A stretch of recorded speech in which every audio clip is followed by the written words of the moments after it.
Palamig time na naman mga idol. Kaya tara mga idol, kasama ko nga pala ang dalawa kong ading,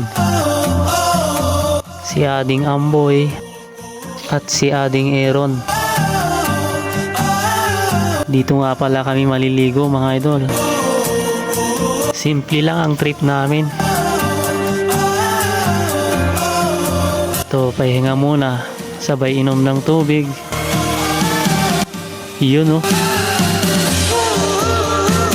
merienda time na para mamaya ligo trip na.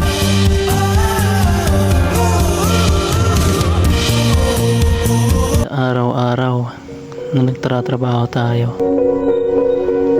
kailangan din nating mag-relax para naman maibsan ang mga pagod natin kahit papaano.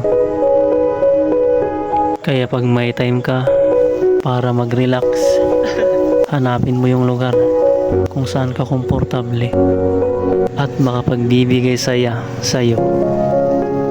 Ako lang ba yung nakakaramdam ng ganito? Yung tipong nagkakaedad na, hanap mo palagi ay saya. Kaya pag may tema ko na gumala, ganitong lugar ang pinupuntahan ko.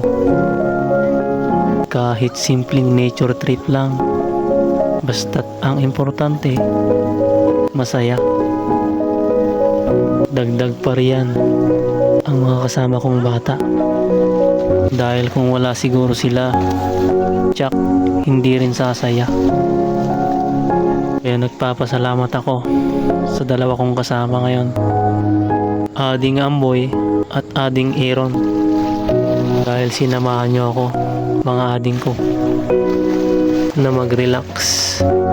At nagpapasalamat din ako sa mga iba ko pang ading na sumasama sa akin sa mga ganitong lugar.